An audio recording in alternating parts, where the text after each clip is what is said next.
자, 감사해도 되는 세무사의 생각 5번째. 허 후보님의 공약이죠. 전 국민 1억 지급해줘도 될 것 같습니다. 제 생각에는. 이게 잘 살펴보면 이게 허황된 얘기인 것 같은데 이걸 하나하나 따져보셔야 됩니다. 이 밑에 깔린 논리가 뭔지, 그리고 결국은 이거를 어떻게 하겠다라는 건지. 자, 1억 준다는 공약의 배경을 한번 살펴보겠습니다. 한 가게당 빚이 1억 정도 되니 그것을 갚아주겠다는 것이고요. 빚이 있는 사람만 주면 불공평하니까 빚 없는 사람도 똑같이 1억 주겠다는 거예요. 결국 가계부채를 해결해가지고 이자 부담 덜어주고 경제를 선순환시키고자 하는 논리가 들어가 있습니다. 자, 1억을 주더라도 가계빚을 상환하는 데 쓰여버리면은 인플레이션이 그렇게 많이 생길 거라고는 생각을 하지 않습니다. 그리고 뭐 조금 돈은 풀리긴 풀리겠는데 그러면 화폐 가치가 하락하는 대신 자산 가치의 상승 효과로 있습니다. 그러면 이렇게 다 쌤 치면은 결국은 어떤 효과가 있냐? 여러분들을 빚을 청산하는 효과가 있습니다. 이거는 카이스트 마미손 채널에 가시면 이분이 너무 설명을 잘 해줬고, 그 다음에 여러분들이 반박할 수 있는 질문들에 대해서도 올려놨습니다. 한번 제가 이거를 설명하는 것보다 그분이 설명하신 게 더 와닿을 것 같으니까는 더 궁금하신 분은 거기 가서 한번 보시기 바랍니다. 매스컴에서 이 자세한 얘기를 해줄 시간도 없고 기회가 없으니 그 제목만 보고 사람들이 허황되다라고 생각을 하는 것이고, 이거를 허 후보님의 공약 대부분이 한 번 정도는 생각해야 왜 그런 공약을 주장하는지에 대해서 알 수 있습니다, 여러분들. 자, 같은 돈을 준다 해도 밑에 깔린 사상에 대해서 한번 생각을 해보시고요. 증세에서 월 8만 원 준다는 사람과 예산 70% 아껴서 월 150만 원 준다는 사람, 어디가 더 현실적인지 한번 더 곰곰이 한번 생각을 해보시고요. 그리고 이 정책들의 바탕이 되는 생각은 결국 애민이라고 생각을 합니다. 자, 정치인들 중에 이렇게 국민들의 삶에 대해서 속속들이 관심을 가지면서 공약을 내놓는 사람 어디에 있나요? 지금 다른 공약들도 한번 보시면은 깜짝깜짝 저는 놀랍니다. 이 사람이 여기까지 생각을 하고 있구나 라는 것에 대해서. 자, 이제 그러면 허 후보님의 정책에 대해서 한번 살펴보도록 하겠습니다. 허 후보님은 몇 년 전부터 정책을 일관적으로 지금 이야기하고 계시고요. 33 정책이라고 해서 그 정책을 일목요연하게 이렇게 만들어서 배포를 하고 있습니다. 자, 첫 번째 정치혁명을 보시게 되면 국회의원 수를 100명으로 축소하고 무보수 명예직으로 바꾼다 이렇게 나와 있습니다. 국회의원 월급도 장난 아닌 거 아시죠? 거기에 딸린 보좌관이 한 명이 아닙니다, 여러분들. 그리고 그분들의 월급도 있겠고 뭐 등등등등 해서 여기에 들어가는 그 예산만 해도 어마어마하다라는 내용이고요. 결국 이 비용까지 절약을 해서 국민배당금으로 나눠준다라는 말이거든요. 저는 이 정책 정말 마음에 들고요. 그 다음에 지금 현재 국회의원 수 한 500명 정도 되는 걸로 알고 있습니다. 그 지금 있는 국회의원들은 다 정신교육대로 보낸다고 합니다. 저 이것도 되게 찬성하거든요. 자, 두 번째, 정당혁명 보시게 되면은 무소속 출마를 원칙으로 함으로써 정당제도를 단계적으로 폐지한다라고 나와 있습니다. 저 이것도 동의를 합니다. 자, 3번 결혼혁명 같은 경우에도 결혼부 신설하여 결혼시 1억 준다. 이거는 여러분들 많이 들어보셨죠? 그리고 주택자금 2억도 무이자로 지원한다. 이런 공약이 있고요. 자, 4번 출산혁명 보시면 출산시 5천만 원 출산수당 지급이라고 나와 있고, 뭐 주부수당 뭐 월 100만 원 지급한다라고 나와 있는데, 이거 사실은 지금도 가능했죠. 지금 출산을 장려하기 위해서 배정된 예산을 사실 출산 한 산모에게만 그냥 돈으로만 줘도 한 1억이 넘게 간 돈을 줄 수 있었는데, 그게 출산에 대한 예산은 편성되어 있는데 출산율은 점점 떨어지는 상황이죠. 차라리 그 돈을 산모한테 다 줬으면은 더 낫지 않을까. 뭐 다른 사람들도 다 이렇게 생각을 하시더라고요. 자, 노후혁명 보시면 65세 이상의 노인에게 월 70만 원 준다라고 나와 있고 노후의 불안을 해결한다라고 나와 있습니다. 결국은 아까 국민연금 폐지와 이게 연결되어 있는데 반대하는 입장에서는 자, 내가 나이가 들어서 경제활동을 못하면 어떻게 하나 국민연금이라도 있어야 되지 않겠느냐 이렇게 말씀할 수 있겠지만은 여기에 노후혁명을 보시면 65세 이상에게는 별도로 국민배당금과는 별도로 70만 원을 제공한다라고 나와 있습니다. 자, 부채혁명을 보시면 여기에 지금 2달 안에 1억을 전 국민에게 주겠다라는 공약하고 비슷합니다. 결국은 부채를 줄임으로써 이자 비용 줄이고 거기 가계 소비를 촉진시켜가지고 경제 선순환을 돌리고자 하는 논리거든요. 자, 7번의 배당혁명 보시면은 국민 배당금을 월 150만 원 지급한다라고 나와 있는데 사실 이 부분에 대해서 뭐 말이 많습니다. 그만큼 재원이 되나 안 되나 뭐 저도 정확하게 얘기를 드릴 수는 없지만 지금 제 생각에는 지금 제가 봐서는 나라에 진짜 도둑놈이 너무 많은 것 같고 쓸데없는데 돈이 너무 많이 들어가는 것 같고 아예 기관 자체를 폐지해야 되는 기관도 너무 많은 것 같아요. 그래서 그 예산을 다 줄이게 되면 가능하지 않을까라는 생각도 듭니다.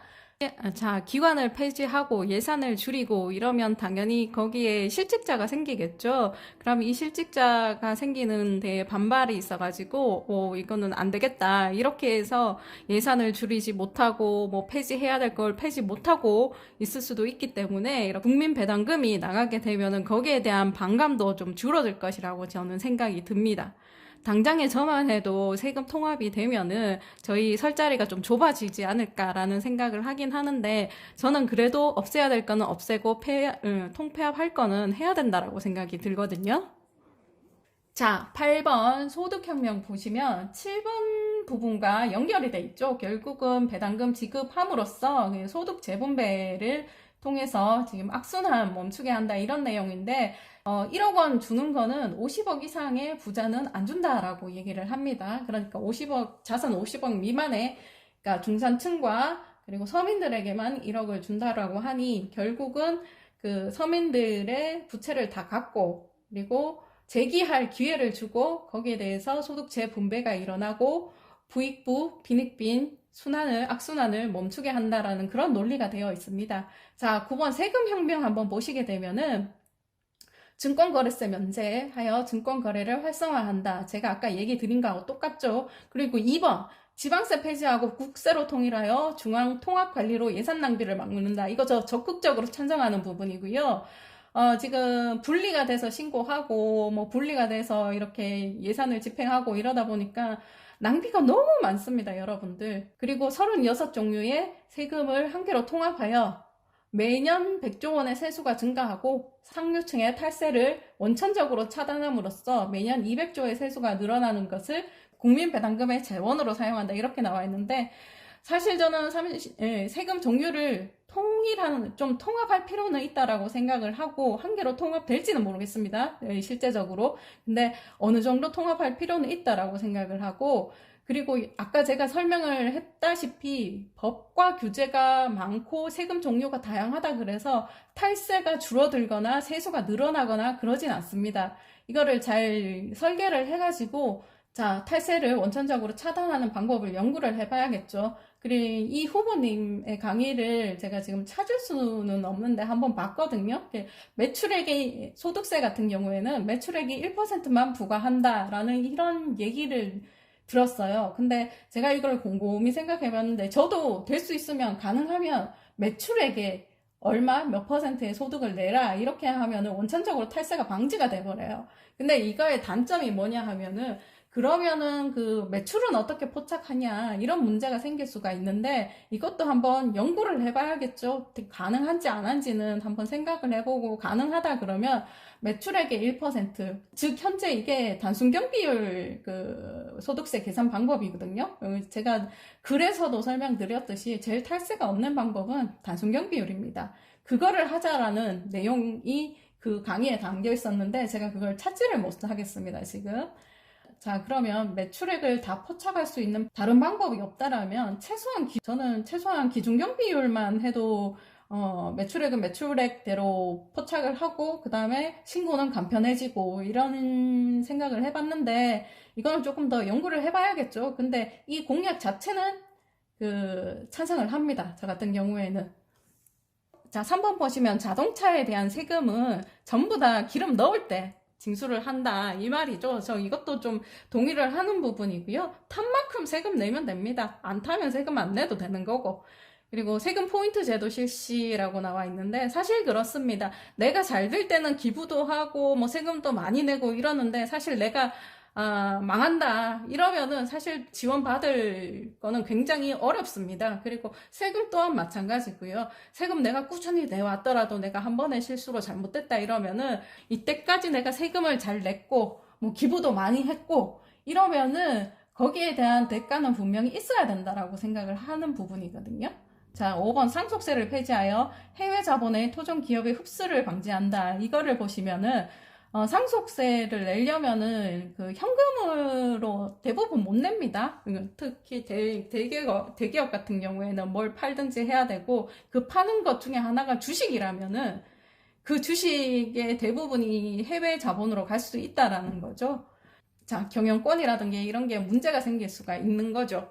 그리고 저는 예전에 저도 80년대생이고 뭐 이런저런 그 세뇌 교육을 좀 받은 세대라서 무조건 뭐 대기업의 세속 경영이 안 좋고 뭐 이런 세뇌 교육을 좀 받아왔던 세대거든요. 근데 가만히 생각을 해보니까는 이게 굳이 또 많이 나쁘다라고 생각을 못 하겠는 거예요. 주인 대리인 문제가 저는 더 심각하다고 보는 사람이라서 만약에 CEO 경영을 하게 되면은 이 문제가 굉장히 부각이 되거든요. 그 CEO 자체가 뭐 3, 4년 하고 교체되고 뭐 업적과 실적에 그 스트레스가 있는 그런 위치다 보니까는 항상 주인, 대리인 문제에 노출되어 있는 거죠. 그리고 소유라는 개념이 나쁘진 않습니다. 왜냐하면은 이게 내 거에 대한 소유가 있어야지 굉장히 잘하려고 노력을 하는 그런 원동력이 될 수 있다라고 생각을 하기 때문에 저는 그 전문 경영인을 써도 되는 그게 적합한 업종이고 적합한 회사라면은 그것도 찬성을 합니다. 자, 각자의 사업 환경에 맞게 그렇게 하면 된다라고 생각합니다. 자, 10번 보시면 신불혁명이라고 나와 있는데 저도 이거에 대해서 굉장히 동의하는 편인데 신용불량자 20년 무이자 담보대출 지원이라고 있습니다. 뭐 누가 신용불량자 되고 싶어서 된 것도 아니고 뭐 그래도 한 번에 기회는 줘봐야 된다라고 생각을 하거든요. 자, 11번 교육혁명 한번 보시게 되면은 수능시험 폐지 그리고 본인이 원하는 한 과목만 본다라고 나와 있고요. 그리고 사교육비 줄인다라고 나와 있는데 한 과목만 시험 치고 사교육비 줄임으로써 그 세이브된 돈을 다시 또 소비로 촉진한다라는 그런 논리가 되겠고요. 저는 차라리 수능 제도를 유지할 바에는 본고사가 낫다라고 생각하고 수시 제도 이런 거 너무 복잡하고요. 이것도 편법이 생길 그 가능성이 높죠. 그렇게 행해지고 있고요. 아는 사람만 지금 잘 이용해가지고 좋은 대학 들어가고 있죠. 그리고 지금 잘하는 과목 몇 가지만 해가지고 특성화 고등학교 있죠. 그것처럼 이렇게 돼야 된다라고 생각하는 사람이거든요. 그리고 12번 사법혁명이라고 나와 있는데 그것도 제가 그냥 어렴풋 상상했던 방법을 이번엔 공약으로 내세우고 계시더라고요. 그러니까 교도소에 들어가는 예산만 해도 어마어마하다라는 거죠. 그 교도소 다 없애고 강력 범죄는 저기 어디지? 몽골 이런 데 가서 그 사막을 녹지화시키는데 그 인력을 쓰겠다 이 말이거든요. 저는 이거를 상상만으로는 했지 이거를 자 이게 공약으로 그러면은 일석이조죠. 교도소에 들어가는 예산 없애고요. 그 다음에 우리는 깨끗한 공기 마실 수 있게 하게 돼서 좋은 거죠. 자, 그리고 강력범죄 제외한 범죄 같은 경우에는 그 재산 비례형 벌금형으로 한다라고 하고 이거는 또 세수의 증가를 가지고 온다라고 했는데 사실 저는 여기서 좀 더 강력한 처벌을 원하고 있거든요. 요즘 워낙 강력 범죄 많고 그리고 어린애들도 진짜 흉악하죠. 범죄 저지르는 거 보면 저는 예전에 생각하기를 사람이 성선설을 믿었던 사람인데 사회생활을 하면 할수록 정말 성악설에 가까운 그런 생각으로 변했거든요. 그래서 저는 사형제도 부활도 찬성을 하고요. 자, 저는 그리고 신체형도 찬성을 합니다. 태형 이런 부분도 있고. 자, 그리고 성범죄 같은 경우에는 물리적 거세에 찬성합니다. 저는. 자, 13번 보시면 뉴딜 혁명이라고 있고요. 실업자 해결하기 위해 가지고 뭐 농업 뉴딜 단지 조성한다라는 얘기가 나와 있고요. 자, 14번 금융혁명이라고 나와 있고요. 금융실명제 폐지한다라는 내용이거든요. 저도 이거는 찬성을 합니다. 좀 부작용도 있겠지만은 사실 이게 자금이 해외로 유출된다라는 그런 부작용이 있기 때문에 저는 찬성을 하는 편입니다. 그리고 15번 취업혁명 보시게 되면은 중소기업 청년 취업자에게 매월 100만 원씩 3년간 지원한다. 저 이거 대찬성하는 부분이거든요. 저도 중소기업에 다녔던 입장으로서 전 중소기업도 아니고 완전 소기업에 80년대생이고 저기 20살에 대학 졸업해가지고 IMF 겪고 막 저도 대구 지역이라 가지고 그때 일자리 굉장히 없었거든요. 그래서 제가 세무사 사무실, 회계사 사무실에 맨 처음에 취업했던 거고 대졸 취업자가 이제 세무사 사무실 들어가기에는 그때는 어려웠어요. 더 어려웠던 게 뭐냐 하면은 거기에 있는 원래 기존에 자리 잡고 있는 사람들이 이제는 다 상고 출신이고 전문대 출신인데 이제 밑에 막내가 4년제 출신이 들어오면은 또 그거 때문에 문제가 생길까봐 4년제 자체만으로 안 뽑는 데도 많았는데 그것도 들어가는데 힘들었습니다. 그때 받는 월급이 이거저거 다 떼고 하니까 70만 원 조금 넘게 들어왔거든요. 그때도 대기업은 뭐 한 달에 뭐 3, 400 받는 그런 상황이었었는데 이게 제일 문제가 뭐냐 하면은 중소기업 취업한 사람에게 가장 문제가 뭐냐 하면은 중소기업에 한번 거기에 취업한 사람들은 대기업을 가지 못해요. 평생 대기업에서 뽑질 않으니까. 근데 반대로 대기업에 있던 사람은 중소기업으로 내려올 수가 있어요. 그러니까는 중소기업에 사람들이 가려고 하겠어요? 자, 그리고 그 월급 차이의 갭을 좀 메꿔줘야 된다라고 생각을 했거든요.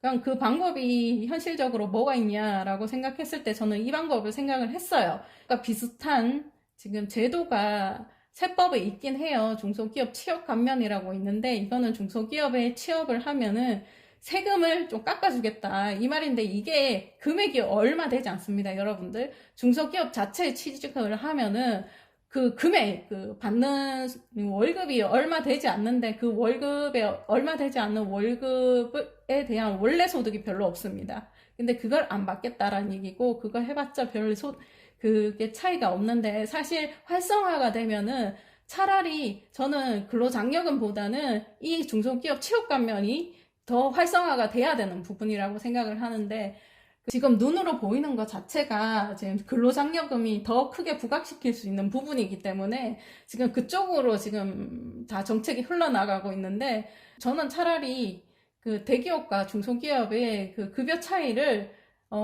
국가가 이렇게 중간에 좀 보조해주면은 그나마 지금 지금도 중소기업 같은 경우에는 가보면은 저도 감사를 지금 하는 입장이고 가보면 사람 구하기가 힘듭니다. 그게 비단 그 노동을 많이 하고 뭐 더럽고 뭐 이런 환경뿐만 아니라 조금만 머리 쓰고 어려우면은 요즘 중소기업 안 옵니다. 자, 제가 지금 감사를 나가면은 제일 많이 접하는 게 재무팀인데 그 재무팀조차 중소기업은 사람 구하기가 힘듭니다. 자, 16번 유엔 혁명 한번 보시게 되면 유엔 본부를 판문점으로 이전하여 우리나라 전쟁을 방지한다라고 나와 있는데 이거는 제가 뭐 구체적으로 설명을 해드릴 수는 없지만은 저는 끄덕여집니다. 그냥 직감적으로. 자, 17번 화폐혁명 같은 경우에는 이거 지하자금 900조를 회수를 하여 화폐 가치는 그대로 두고 돈의 디자인만 바꾸는 화폐 변경을 한다라고 나와 있는데 지하자금 그거를 양성화시키겠다라는 거고 저도 지금 어렴풋 봤을 때 유통되어야 되는 일부분은 지금 어디에 묻혀있다라고 생각을 하는 사람이기 때문에 이거도 화폐혁명 필요하다라고 생각을 합니다. 자, 18번 보면 지역혁명이라고 나와 있는데 지역감정 해소를 위해서 이렇게 통합을 한다라는 그런 내용이고요. 19번 징병혁명 보면 징병제 폐지하고 모병제로 간다라고 나와 있는데 저도 이거 적극 찬성을 합니다. 그리고 저는 이게 지금도 만약에 징병제를 하게 되면 여자도 군대를 가야 된다라고 생각을 하는 사람이거든요. 왜냐하면 이거는 의무이자 권리라고 생각을 합니다. 그러면 남자의 4대 의무는 아니잖아요. 국민의 4대 의무면은 여자도 당연히 군대는 가지 못하지만 그 대체적으로 할 수 있는 그런 거를 해야 된다라고 생각을 하거든요. 최소한 남자들이 군대를 가 있는 시간이 1년 6개월이라 그러면은 여자들도 1년 6개월 동안 사회생활을 한다면 월급의 일부분이라든지 아니면 뭐 고아원, 양로원 봉사 뭐 이런 거에 대해서 대체를 해야 된다라고 생각하는 사람이고, 그리고 근본적으로 징병제는 여자고 남자고 폐지를 해야 된다는 게 맞다라고 생각을 하고, 자, 그리고 하나의 또 권리라고 생각하는 부분이 뭐냐 하면은 우리나라는 휴전국가입니다. 즉, 전쟁은 다시 발발할 수 있습니다. 자, 보시면 내가 전쟁이 났다라고 생각을 해가지고 내가 총에 맞아 죽을 상황인데 옆에 총이 있어요. 그럼 내가 총을 못 쏴. 배운 적이 없기 때문에 최소한 어느 기간 동안은 내가 총 쏠 그런 가르침을 받을 권리는 있다라고 생각을 하거든요. 그래서 저는 이 정책에 대해서 정말 적극 찬성을 하고요. 그 다음에 남자도 우리나라에서 태어났으니까 좀 당연하다고 세뇌당했는 부분도 있을 것 같은데, 사실은 1년 6개월 그 꽃다운 청춘에 가가지고 군대에 가가지고 그 하는 게 저는 너무 아깝다라고 생각을 하거든요. 그리고 얼마 전에 무슨 뭐 여고에서 그 위문 편지 썼는 거 보면 정말 우리나라에 이대로 가도 되는가라는 생각이 들거든요. 그 전쟁이 났다고 생각을 해보세요. 그 온 국민이 그렇게 생각을 하고 있는데 누가 나라를 지키고 싶고 누가 나라를 위해 목숨을 희생하고 싶겠습니까? 진짜 그거 보면서, 자, 그리고 저는 항상 그 6.25 사병과 그 베트남 전쟁 파견되신 분 항상 감사하면서 살고 있고요. 자, 그리고 그 꽃다운 청춘에 배를 타고 타국에 가서 전쟁터, 즉 사지입니다. 언제 죽을지 모르는 그런 곳에 가는 심정은 도대체 어떻겠습니까, 여러분들? 그리고 20번 농지혁명이라고 나와 있습니다. 이거는 뭐 제가 모르는 부분이니까 패스하도록 하겠습니다. 자, 21번 농약혁명이라고 나와 있는데 이분은 진짜 여기까지 지금 신경을 쓰고 계신다라는 느낌이 들거든요. 그러니까 농약 폐지하고 유기농을 지금 국민들에게 먹이겠다 이 말인데, 지금 이런 부분이 지금 어디에 있냐? 농약혁명 있죠? 그 다음에 그 장기혁명, 그리고 장애혁명, 그리고 황사혁명, 식수혁명, 이런 거 보시면은 이게 국민들이 앞으로 문제가 될 거에 대해서 여기 다 공약으로 넣어놨습니다. 국민들의 생활에 이제는 황사가 심하니까는 건강이 나빠지겠구나. 식수도 지금 문제가 된 적 있죠. 뭐 벌레가 나왔니 뭐 이렇게 나와 있는데 앞으로 이 문제들은 점점 더 심해질 거라고 지금 생각이 들거든요. 그것까지 내다보고 지금 공약으로 내세우고 있습니다. 자, 22번 부패혁명 보시면은 김영란법 폐지를 주장하시는데 저도 이것도 동의를 합니다. 이거 실무에서 보면은 조금 불합리한 점이 좀 있고요. 그 다음에 내수 경제를 위축시켰죠. 뭐 꽃시장이라든지 뭐 과일시장, 뭐 한우시장 이런 거 그 당시에 말이 많았죠. 저도 이거에 대해서는 득보다 실이 많다라고 생각하는 정책이었거든요. 그리고 23번 어음혁명 보시면은 뭐 다 보험 가입하고 즉시 현금화 할 수 있도록 이렇게 한다라고 나와 있는데, 이거 결국은 연쇄보도 막기 위해서 이런 거를 지금 공약으로 내세웠고 저도 이거 찬성합니다. 14번 보시면은 전월세 보증금 1억까지는 재산압류 금지시킨다라는 건데 당연한 말인 것 같아요. 지금 생각해보면은 뭐 다 압류시켜가지고 뭐 결국은 길바닥에 나 앉아라 하는 게 지금 현재 법이라면은 최소한의 생활권은 보장해주겠다 이런 말이죠. 자, 25번 보훈혁명, 아까 제가 얘기했던 거 나오죠. 6.25 참전 영사, 파독 광부, 그리고 간호사, 진짜 이런 분들이야말로 지금 우리나라 지금 여기까지 있게 만들어주신 분들이에요. 정말 고맙고 감사하면서 살아야 된다라고 생각하는데, 지금 저도 여행을 가면은 우리나라 그 여권 파워 어마어마합니다. 몇 개 나라 같은 경우에는 원래 그 무비자 입국이 왕복 티켓을 가지고 간 사람만에 한해서 이렇게 입국을 시켜주는 게 그건데, 사실 저는 여행을 가면은 언제 나갈지 계획을 안 세우고 다니는 사람이기 때문에 그 왕복 티켓을 함부로 끊지는 않습니다. 저는 원웨이 티켓을 주로 끊는데 그래도 과정에서 다 통과를 시켜줍니다. 그만큼한 파워를 가지기 위해서는 정말 6.25 그리고 월남 참전 용사, 파독 광부, 간호사 이분들 정말 그때 그리고 중동 가서 일하신 건설 노동자분들 이런 분들 다 대우 받으셔야 되고 다 존경 받으셔야 된다고 생각을 합니다. 자, 26번 노동혁명. 이것도 보시면 제가 하고 싶은 말이고 제가 하던 생각이랑 비슷합니다. 저는 그리고 노조를 없애야 된다라고 생각을 합니다. 그 이유가 뭐냐면 제일 큰 이유가 뭐냐면 우리나라 노조는 노조가 있어야 될 때 있지 않고 없어야 될 때 있습니다. 사실 노조가 있어야 될 거는 중소기업이거든요. 일도 많고 월급도 못 받고 그리고 대우도 못 받습니다. 이런데 노조가 있어야 되는데 대기업 보시면은 한 만큼 주잖아요, 돈. 그리고 사회적으로 대우도 좋잖아요. 먹고 살만하죠. 근데 그런 데서 노조 활동을 하고 경영자의 압박을 하고 이게 특히 우리나라 사람들은 어떤 쪽에 권력을 주면은 그 권력을 가진다가 너무 갑질을 해대는 상황이 지금 벌어지거든요. 사실 지금 노조가 있으면은 노조가 힘을 잡고 있으면 노조가 갑질을 하고요. 그리고 경영자가 힘을 가지고 있으면 경영자가 갑질을 하는 그런 상황입니다. 자, 여기 한번 읽어보시면 노동자 대표와 경영자가 참여하는 기업 가족 협의회를 구성하여 기업을 운영케 함으로써 노조를 완전히 없앤다라고 나와 있습니다. 이거를 한번 저도 이거에 대해서 조금 잘 될까 하는 의심은 생기지만 이렇게라도 한번 도전을 해봐야 되지 않을까. 다른 대안이 생각해봤을 때 별로 없더라고요. 노동자 계층과 그리고 경영자가 같이 회사를 운영한다. 뭐 이런 느낌으로 받아들이면 될 것 같아요. 그리고 27번 장기혁명. 그러니까 장기가 부족하니까는 이게 국가에서 장기를 확보를 한다라는 얘기인데 이거를 어떻게 확보할지는 뭐 저도 모르겠습니다. 일단 그 취지 자체는 굉장히 좋은 거라고 지금 생각이 들고요. 28번 도덕혁명. 이것도 보면은 애민정신이 아니면은 이렇게 생각을 할 수 없다라는 부분이거든요. 이게 실제 될지 안 될지는 모르겠지만은 전 국민 경조사를 챙긴다라는 얘기거든요. 실제로 되면은 기분은 굉장히 좋을 것 같아요.